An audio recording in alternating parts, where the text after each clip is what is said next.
Hello friends, कैसे आप सब। मैं हूं कमलेश तिवारी। मेरे इस यूट्यूब चैनल पर आपका हार्दिक स्वागत है। आज हम बात करने जा रहे हैं कक्षा 10 की प्रश्नावली है 13, जिसका नाम है पृष्ठीय क्षेत्रफल और आयतन। पृष्ठीय क्षेत्रफल और आयतन के बारे में आज हम 13.1 के जितने भी सवाल हैं वो सब सवाल हम सोल्व करेंगे। चलिए 13.1 का पहला प्रश्न मैं लेता हूँ। दो घनों जिसमें से प्रत्येक का आयतन 64 सेमी क्यूब है के संलग्न फलकों को मिलाकर एक ठोस बनाया जाता है। इससे प्राप्त घनाभ का पृष्ठीय क्षेत्रफल ज्ञात कीजिए। दो एक जैसे घन दे रखे हैं, पहला घन ये, दूसरा घन ये। दोनों का वॉल्यूम 64 सेमी क्यूब दे रखा है, 64 सेमी क्यूब दे रखा है। अब इन दोनों घनों को क्या करना है, आपको आपस में मिलाना है। तो ये मिला दिया तो आप देखेंगे कि इसका वॉल्यूम क्या होगा। अब आप वॉल्यूम निकालें इसका, तो वॉल्यूम आपको 64 सेमी क्यूब दे रखा। अब वॉल्यूम से आप इसका जो भुजा बनेगी वो निकाल सकते हैं। तो सबसे पहले जो इसकी भुजा बनेगी वो वॉल्यूम के द्वारा बनेगी। तो 64 सेमी क्यूब है तो ए क्यूब इक्वल टू 64।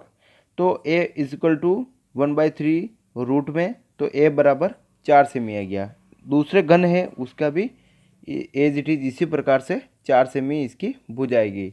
मतलब जो वॉल्यूम दे रखा होता है उस वॉल्यूम से आप उसकी भुजा निकाल सकते हैं, घन की भुजा निकाल सकते हैं। अब आप देखिए कि इस घन की भुजा भी 4 सेमी, इस घन की भुजा भी 4 सेमी। जब मैं दोनों घन को आपस में जोड़ दूंगा तो घन को जोड़ने के बाद में मेरे पास टोटल 4 + 4 8 सेमी की भुजा आ जाएगी। अब 8 सेमी की भुजा आने के बाद में मैं देखूंगा कि मेरे पास दोनों घन को जोड़ने के बाद लंबाई में चेंज हुआ है, चौड़ाई और ऊंचाई 4 सेमी ही रहेगी। तो जब दो घन आपस में जुड़ जाते हैं तो वो घनाभ की आकृति ले लेते हैं। अब हमारे को प्रश्न पूछा जो बना हुआ घनाभ है उसका पृष्ठीय क्षेत्रफल ज्ञात करो। तो घनाभ का फॉर्मूला लगा देते हैं आप, equal to 2 × LB + BH + HL। मतलब 2 इंटू लंबाई प्लस चौड़ाई इंटू ऊंचाई प्लस ऊंचाई इंटू लंबाई। क्योंकि सब फलके हैं वो डबल डबल है। ये फर्स्ट फलक है, इसके जस्ट पीछे वाली एक ऊपर फलक, एक नीचे वाली फलक, एक ये वाली एक ये वाली।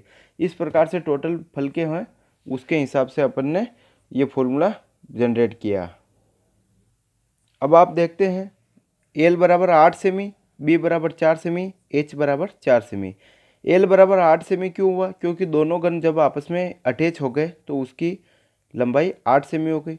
चौड़ाई तो वही रहेगी, ऊंचाई भी वही रहेगी, सिर्फ परिवर्तन होगा लंबाई में। फिर मान रखने पर 8 × 4 + 4 × 4 + 4 × 8 मान रखने पर आपको क्या मिलेगा? 32 + 16 + 32 और फाइनली आंसर मिलेगा 160 सेमी स्क्वायर। इस प्रकार से जो आपका जो घन दे रखा है आपको, इसका संपूर्ण पृष्ठीय क्षेत्रफल क्या होगा?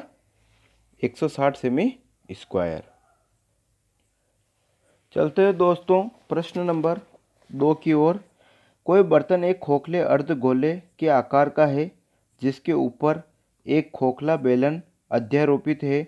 अर्धगोले का व्यास 14 सेमी है और इस पात्र की कुल ऊंचाई 13 सेमी है।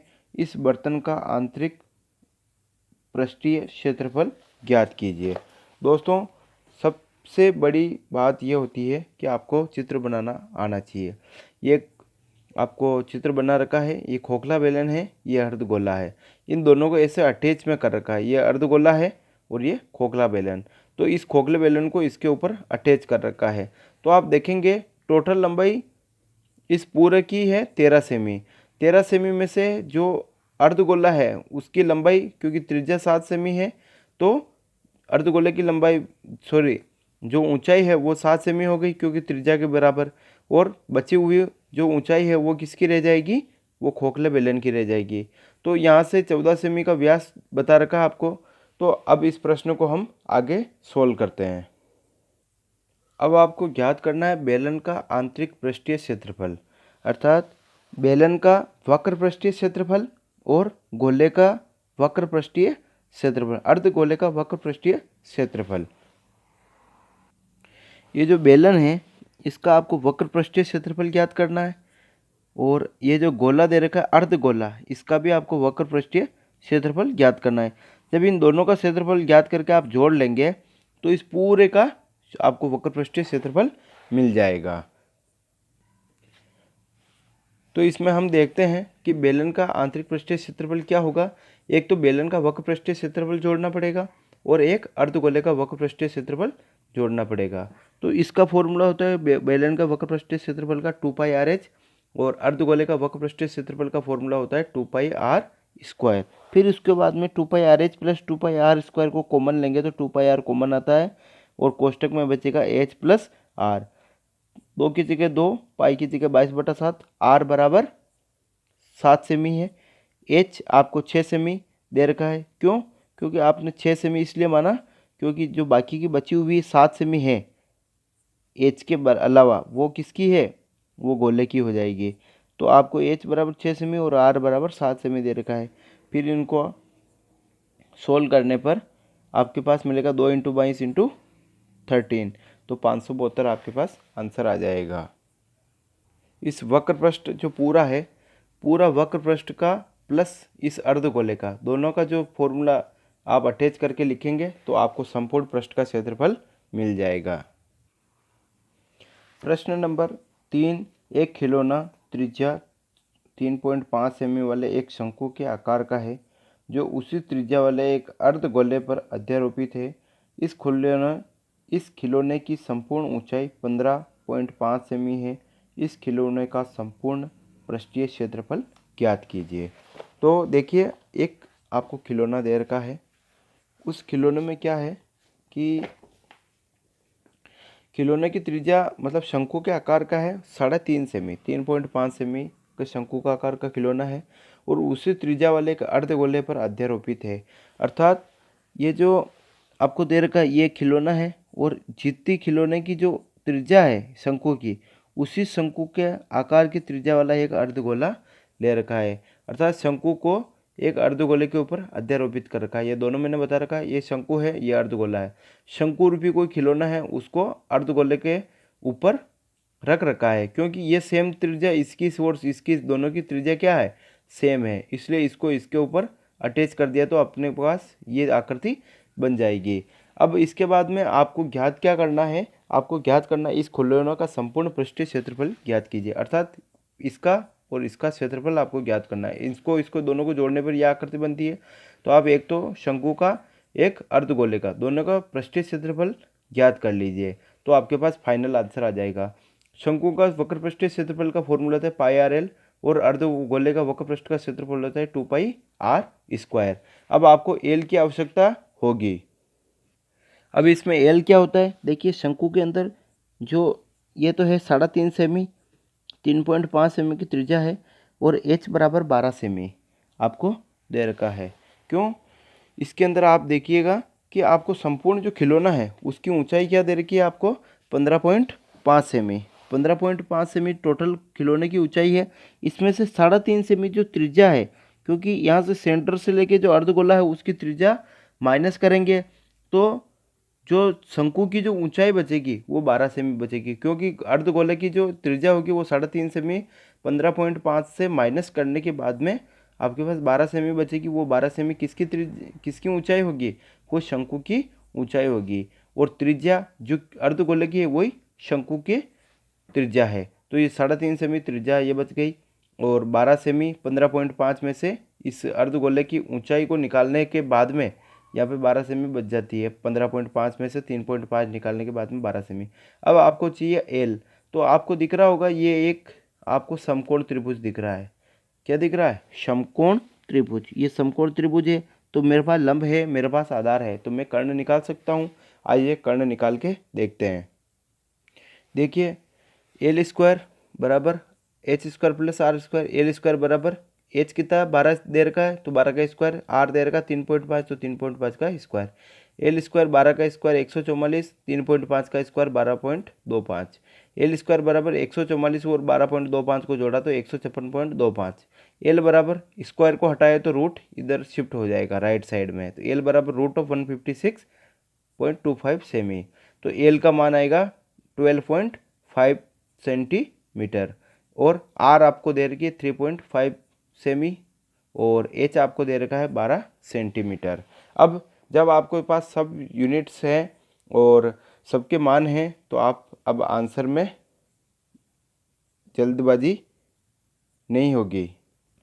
देखिए अब शंकु का वक्र पृष्ठीय क्षेत्रफल प्लस अर्धगोले का वक्र पृष्ठीय क्षेत्रफल, शंकु का वक्र पृष्ठीय क्षेत्रफल पाई आर एल और अर्धगोले का वक्र पृष्ठीय क्षेत्रफल 2 पाई आर स्क्वायर।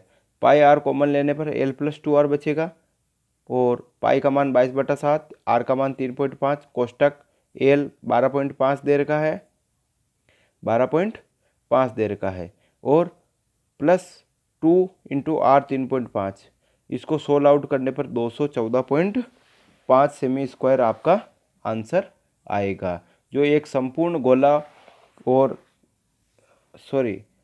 एक पूरा जो अर्ध शंकु का वक्र पृष्ठीय क्षेत्रफल और अर्धगोले का वक्र पृष्ठीय क्षेत्रफल दोनों को मिलाकर जो खिलौना बनेगा उसका क्षेत्रफल आएगा 214.5 सेमी स्क्वायर। प्रश्न नंबर 4 कहता है भुजा 7 सेमी वाले एक घनाकार ब्लॉक के ऊपर एक अर्धगोला रखा हुआ है। अर्धगोले का अधिकतम व्यास क्या हो सकता है, इस प्रकार से बने ठोस का पृष्ठीय क्षेत्रफल ज्ञात कीजिए। आपको एक घनाकार दे रखा है एक ठोस, उसके ऊपर क्या हुआ, एक 7 सेमी का घनाकार ब्लॉक के ऊपर एक अर्धगोला रखा हुआ है। इसकी जो ये घनाकार है इसकी 7 सेमी भुजा है। अब इसके ऊपर क्या रख रखा है, एक ठोस अर्धगोला रख रखा है। अब इसकी अधिकतम त्रिज्या क्या होगी, जो इस घन की होगी वही इसकी अधिकतम त्रिज्या होगी। तो इसको आप देखिए कि जब इसकी अगर कुल जो भुजा है उसकी लंबाई 7 सेमी है तो इस अर्धगोले की जो त्रिज्या होगी वो 7/2 सेमी अर्थात 3.5 सेमी रह जाएगी।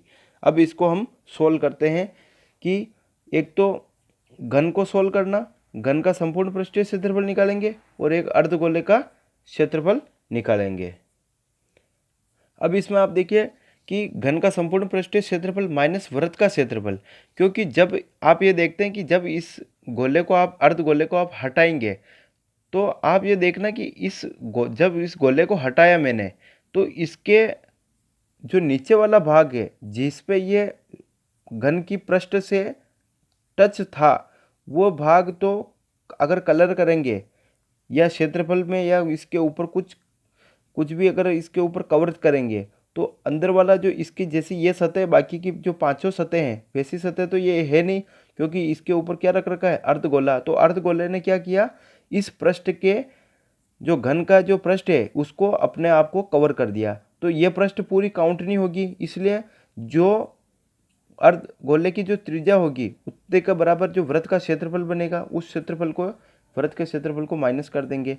प्लस अब इस वृत्त ये अर्धगोला है इसका जो क्षेत्रफल बनेगा वक्र पृष्ठ का वो इसमें जोड़ देंगे। तो देखिए घन का संपूर्ण पृष्ठ एक बार तो क्षेत्रफल निकाल दिया 6a², फिर वृत्त का क्षेत्रफल क्योंकि इसने जितना स्थान घेर रखा है वो वृत्त के रूप में है तो माइनस कर दिया, प्लस अर्धगोले का वक्र पृष्ठीय क्षेत्रफल प्लस 2 पाई आर स्क्वायर, फिर पाई आर स्क्वायर माइनस का पाई स्क्वायर और प्लस का 2 पाई आर स्क्वायर है तो इसमें से ये गया तो प्लस का पाई आर स्क्वायर बच गया।